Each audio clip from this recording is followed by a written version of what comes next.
क्या आपने कभी सोचा है कि दुनिया के सबसे अमीर मंदिर में विराजमान भगवान आज भी करोड़ों रुपए का कर्ज क्यों चुका रहे हैं? आखिर ऐसा कौन सा वचन था जिसने स्वयं भगवान विष्णु को ऋणी बना दिया? क्यों हर दिन लाखों श्रद्धालु बिना कुछ मांगे भी तिरुपति बालाजी के दरबार में चले आते हैं? और आखिर वह कौन सा रहस्य है जिसे जानने के बाद शायद आप भी भगवान वेंकटेश्वर के दर्शन को जीवन का सबसे बड़ा सौभाग्य मान लगेंगे? आज की कथा केवल एक मंदिर की कहानी नहीं, बल्कि प्रेम, त्याग, वचन, कर्म और दिव्य लीला की ऐसी यात्रा है जो आपके मन को भीतर तक छू जाएगी।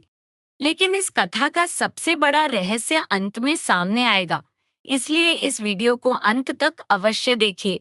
सनातन धर्म में भगवान विष्णु को सृष्टि का पालन करता कहा गया है।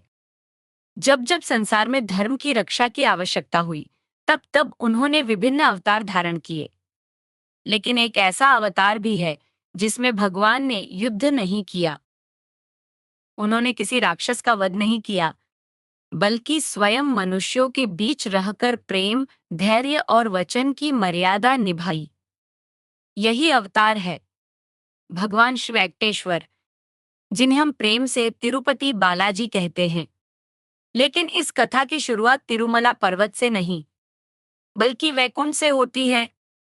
और यहीं से शुरू होता है हमारी कथा का पहला रहस्य। कल्पना कीजिए, वैकुंठ लोक, चारों ओर दिव्य प्रकाश, देवताओं का मधुर संगीत, माता लक्ष्मी भगवान विष्णु के चरणों की सेवा कर रही हैं। सब कुछ शांत है। लेकिन यह शांति अधिक समय तक रहने वाली नहीं थी, क्योंकि एक छोटी सी घटना पूरे ब्रह्मांड का इतिहास बदलने वाली थी। आखिर ऐसा क्या हुआ कि माता लक्ष्मी स्वयं वैकुंठ छोड़कर चली गई और भगवान विष्णु को पृथ्वी पर आना पड़ा? इस प्रश्न का उत्तर पूरी कथा की दिशा बदल देगा। एक समय सभी ऋषियों के मन में प्रश्न उठा, ब्रह्मा, विष्णु और महेश में सबसे श्रेष्ठ कौन है? इस प्रश्न का उत्तर खोजने के लिए महर्षि भृगु को भेजा गया। सबसे पहले वे ब्रह्मा जी के पास पहुंचे, फिर भगवान शिव के पास। लेकिन परिस्थितियां ऐसी बनी कि वे दोनों से संतुष्ट नहीं हुए। अंत में वे वैकुंठ पहुंचे। भगवान विष्णु उस समय योग निद्रा में थे। महर्षि भृगु ने बिना कुछ कहे सीधे भगवान विष्णु की छाती पर अपने पैर से प्रहार कर दिया। यह दृश्य देखकर पूरा वैकुंठ स्तब्ध रह गया। लेकिन भगवान विष्णु क्रोधित नहीं हुए। उन्होंने तुरंत ऋषि के चरण पकड़ लिए और बोले, ऋषिवर, कहीं आपके चरणों को चोट तो नहीं लगी? उनकी विनम्रता देखकर महर्षि भृगु की आंखें भर आई। उन्हें अपनी भूल का एहसास हो गया। उन्होंने भगवान से क्षमा मांगी। लेकिन जिस स्थान पर महर्षि ने प्रहार किया था, वही माता लक्ष्मी का निवास माना जाता है। यहीं से पूरी कथा ने नया मोड़ लिया। भगवान ने तो क्षमा कर दिया, लेकिन माता लक्ष्मी इस अपमान को सहन नहीं कर सकी। उन्होंने वैकुंठ छोड़ने का निर्णय ले लिया। यही वह क्षण था जिसने भगवान विष्णु को पृथ्वी पर आने के लिए विवश कर दिया। लेकिन पृथ्वी पर उनका जीवन कैसा रहा? यही अगला रहस्य है। क्या भगवान वास्तव में अकेले पृथ्वी पर आए? और यदि आए, तो उन्होंने निवास कहाँ किया? आइए आगे बढ़ते हैं। माता लक्ष्मी के जाने के बाद वैकुंठ सूना लगने लगा। भगवान विष्णु का मन कहीं नहीं लग रहा था। उन्होंने निर्णय लिया, वे अपनी प्रिय लक्ष्मी की खोज स्वयं करेंगे। और इसी उद्देश्य से वे पृथ्वी पर अवतरित हुए। उन्होंने तिरुमला की 7 पवित्र पहाड़ियों को अपना निवास बनाया। आज इन्हीं पहाड़ियों को शेषनाग का स्वरूप माना जाता है। भगवान ने यहाँ एक चींटी के विशाल बिल में तपस्या आरंभ की। दिन बीतते गए, महीने बीत गए, लेकिन भगवान तप में लीन रहे। उन्हें भोजन तक की चिंता नहीं थी। तभी एक अद्भुत चमत्कार हुआ। एक गाय प्रतिदिन भगवान तक दूध पहुंचा रही थी। लेकिन यह गाय किसकी थी? और उसे यह रहस्य कैसे पता चला? यही घटना आगे इतिहास बना देती है। पास के राज्य का एक ग्वाला अपनी गायों को चराने ले जाता था। उसने देखा एक गाय प्रतिदिन जंगल में कहीं चली जाती है और वापस आते समय उसके थनों में दूध नहीं रहता। उसे लगा कोई चोरी से दूध निकाल रहा है। एक दिन उसने गाय का पीछा किया। जो उसने देखा, उसे देखकर उसके होश उड़ गए। गाय सीधे उस चींटी के बिल के पास पहुंची और बिना किसी के छुए स्वयं अपना दूध उस बिल में बहाने लगी। दरअसल वह दूध भगवान विष्णु तक पहुंच रहा था, लेकिन ग्वाले को यह समझ नहीं आया। क्रोध में उसने कुल्हाड़ी उठाई और गाय पर वार करने के लिए दौड़ा। उसी क्षण भगवान स्वयं उस बिल से बाहर आए। उन्होंने गाय को बचा लिया, लेकिन कुल्हाड़ी का वार भगवान के मस्तक पर लग गया। उनके सिर से रक्त बहने लगा। पूरा वन दिव्य प्रकाश से भर गया। ग्वाला भय से कांप उठा। उसे अपनी भूल का एहसास हुआ। भगवान ने उसे क्षमा कर दिया, लेकिन इस घटना ने पूरे राज्य को हिला दिया। यहीं से लोगों को पहली बार ज्ञात हुआ कि स्वयं भगवान विष्णु तिरुमला पर्वत पर विराजमान हैं। धीरे धीरे उनकी महिमा चारों दिशाओं में फैलने लगी। लेकिन अभी सबसे सुंदर अध्याय बाकी था। भगवान के जीवन में आने वाली थीं राजकुमारी पद्मावती, और यहीं से शुरू होगी प्रेम, विवाह और दिव्य वचन की कथा। लेकिन भगवान विष्णु को विवाह करने के लिए इतना विशाल धन कहां से मिला? क्या वास्तव में उन्होंने धन उधार लिया था? यदि हाँ, तो किससे? और क्यों आज भी श्रद्धालुओं का चढ़ाया गया धन उसी दिव्य ऋण को चुकाने का प्रतीक माना जाता है? इन सभी रहस्यों का उत्तर आगे मिलेगा, जहां भगवान वेंकटेश्वर और देवी पद्मावती की अद्भुत विवाह कथा आपके सामने आएगी। तिरुमला पर्वत के समीप एक समृद्ध राज्य था। उस राज्य के राजा धर्मप्रिय, न्यायप्रिय और प्रजावत्सल माने जाते थे। उनकी पुत्री राजकुमारी पद्मावती अद्भुत सौंदर्य, विनम्रता और भक्ति की प्रतिमूर्ति थी। कहा जाता है कि उनके जन्म के समय पूरे राज्य में कमल के फूल खिल उठे थे। इसी कारण उनका नाम रखा गया पद्मावती। लेकिन किसी को नहीं पता था कि उनका जीवन सीधे भगवान विष्णु की लीला से जुड़ा हुआ है। क्या पद्मावती वास्तव में एक साधारण राजकुमारी थी, या उनके जन्म के पीछे भी कोई दिव्य रहस्य छिपा था? इस प्रश्न का उत्तर थोड़ी ही देर में मिलेगा। एक दिन भगवान वेंकटेश्वर वन में भ्रमण कर रहे थे। उसी समय राजकुमारी पद्मावती अपनी सखियों के साथ उद्यान में आईं। जैसे ही भगवान की दृष्टि पद्मावती पर पड़ी, समय मानो कुछ क्षणों के लिए थम गया। दोनों की आंखें मिली। कहा जाता है कि उसी क्षण भगवान को अपने पूर्व जन्म का एक अधूरा वचन स्मरण हो आया। यह केवल पहली मुलाकात नहीं थी, यह युगों पहले लिखी गई एक दिव्य लीला का आरंभ था। राजकुमारी के मन में भी एक अनजाना आकर्षण जाग उठा, लेकिन वे यह नहीं जानती थी कि जिनसे उनका सामना हुआ है वे कोई साधारण तपस्वी नहीं, स्वयं भगवान विष्णु हैं। यहीं से दोनों के जीवन की दिशा बदल गई। लेकिन प्रेम की इस कथा में सबसे बड़ी परीक्षा अभी बाकी थी। यदि भगवान स्वयं विष्णु थे, तो फिर उन्होंने सीधे अपना परिचय क्यों नहीं दिया? और विवाह के लिए उन्हें राज परिवार की अनुमति की आवश्यकता क्यों पड़ी? आइए आगे बढ़ते हैं। भगवान जानते थे कि प्रत्येक लीला मर्यादा के अनुसार ही पूरी होती है। उन्होंने अपने एक विश्वसनीय दूत को राजमहल भेजा। कुछ कथाओं में वर्णन मिलता है कि भगवान ने एक दिव्य माता के माध्यम से विवाह का प्रस्ताव राजा तक पहुंचाया। उधर राजकुमारी पद्मावती भी भगवान के दर्शन के बाद मौन रहने लगी। उनका मन किसी भी कार्य में नहीं लगता था। राजा और रानी चिंतित हो गए। राजवैद्यों को बुलाया गया, ज्योतिषियों से परामर्श लिया गया। तभी एक महर्षि ने ध्यान लगाकर कहा, राजन, राजकुमारी किसी साधारण पुरुष को नहीं, स्वयं भगवान के स्वरूप को अपने हृदय में धारण कर चुकी है। यह सुनकर पूरा राजदरबार आश्चर्यचकित रह गया। अब राजा समझ चुके थे कि यह विवाह केवल राज परिवार का नहीं, बल्कि देवताओं द्वारा निर्धारित एक दिव्य आयोजन है।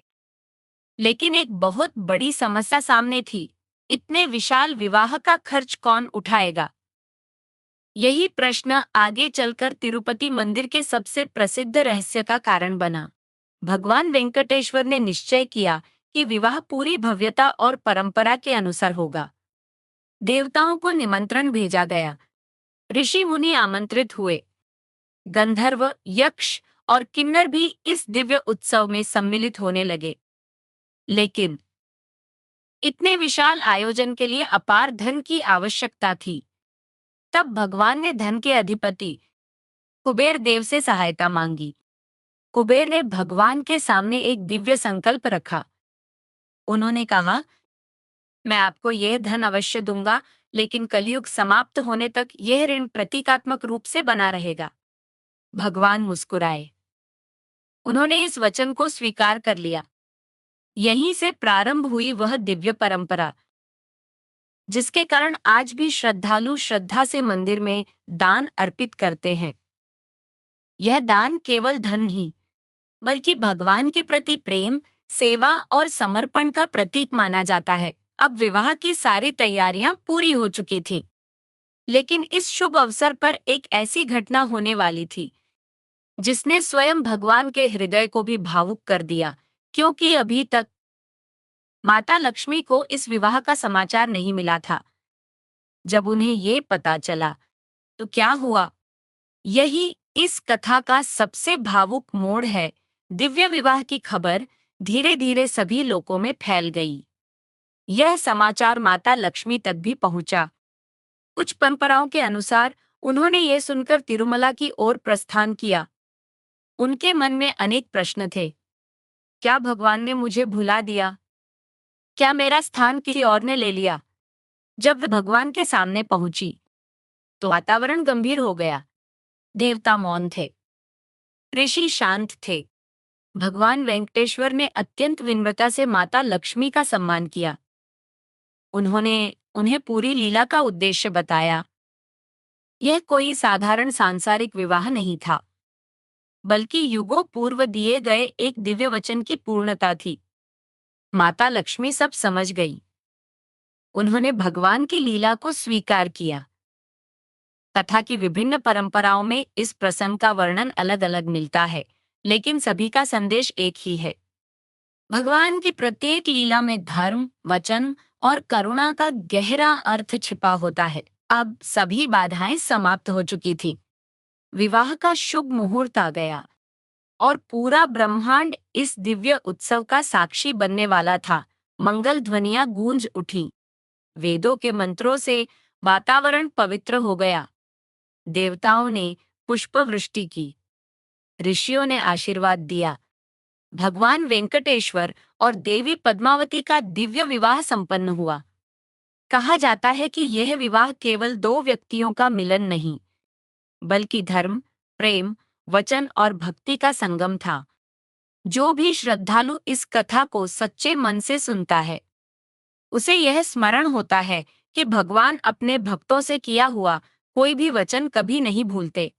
लेकिन यदि विवाह हो चुका था, तो फिर भगवान आज भी तिरुमला पर्वत पर उसी रूप में क्यों विराजमान हैं? उन्होंने वैकुंठ वापस क्यों नहीं लौटे? और सबसे बड़ा प्रश्न, क्या कुबेर का वह दिव्य ऋण आज भी प्रतीकात्मक रूप से जारी है? इन प्रश्नों का उत्तर इस कथा के अंतिम भाग में मिलेगा। आगे आप जानेंगे आखिर तिरुपति बालाजी की मूर्ति इतनी दिव्य क्यों मानी जाती है? मंदिर में चढ़ाए जाने वाले बालों का क्या आध्यात्मिक महत्व है? करोड़ों श्रद्धालु दान क्यों करते हैं? भगवान का ऋण और भक्तों की श्रद्धा का वास्तविक संबंध क्या है? और वह आध्यात्मिक संदेश क्या है जो हर भक्त अपने जीवन में अपना सकता है? विवाह के बाद देवताओं ने भगवान से विनती की, प्रभु, अब कृपया वैकुंठ लौट चलिए। लेकिन भगवान मुस्कुराए। उन्होंने कहा, कलयुग में असंख्य भक्त कठिनाइयों से घिरे होंगे। कोई धन के लिए रोएगा, कोई स्वास्थ्य के लिए, कोई परिवार के लिए, तो कोई केवल मन की शांति खोजेगा। यदि मैं अभी लौट गया तो उनके विश्वास का सहारा कौन बनेगा? उसी क्षण भगवान ने एक दिव्य संकल्प लिया। मैं कलयुग के अंत तक तिरुमला पर्वत पर अपने भक्तों के लिए विराजमान रहूंगा। यही कारण है कि आज करोड़ों लोग उन्हें कलयुग का प्रत्यक्ष देवता मानकर श्रद्धा से प्रणाम करते हैं।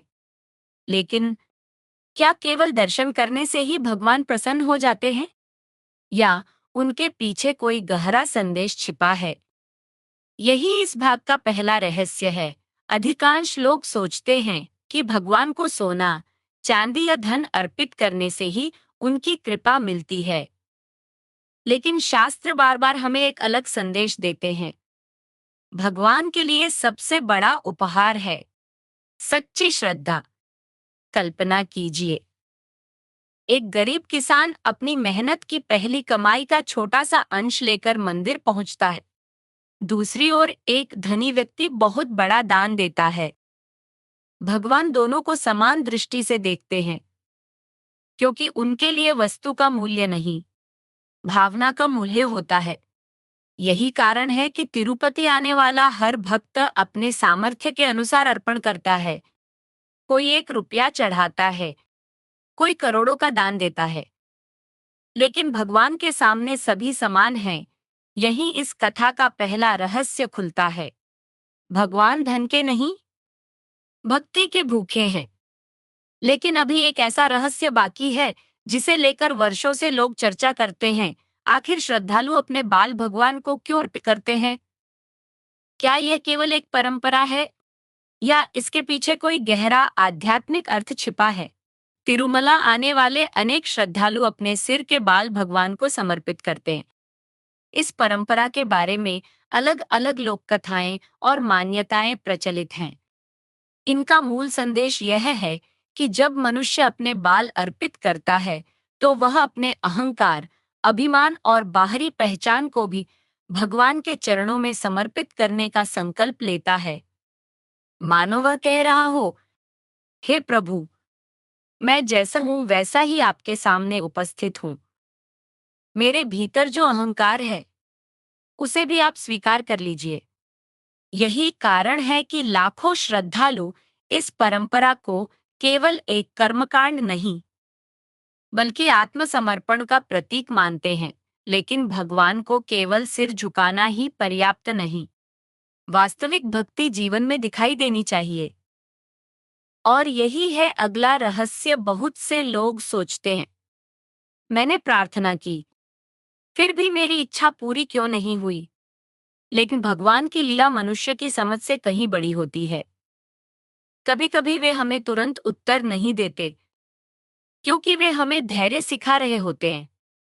कभी वे हमारी इच्छा पूरी नहीं करते, क्योंकि उन्होंने हमारे लिए उससे भी बेहतर मार्ग चुना होता है। और कभी वे कठिनाइयां इसलिए आने देते हैं ताकि हमारा विश्वास और मजबूत हो सके। तिरुपति बालाजी की कथा हमें यही सिखाती है कि जिस भगवान ने स्वयं वचन निभाने के लिए कठिन मार्ग चुना, वे अपने भक्तों का साथ भी कभी नहीं छोड़ते। लेकिन क्या भगवान का कुबेर से लिया गया ऋण वास्तव में आज भी चल रहा है? यही सबसे बड़ा प्रश्न है। लोकमान्यताओं में कहा जाता है कि भगवान वेंकटेश्वर ने विवाह के लिए कुबेर से धन लिया था, और भक्तों का अर्पण उसी दिव्य संकल्प का प्रतीक माना जाता है।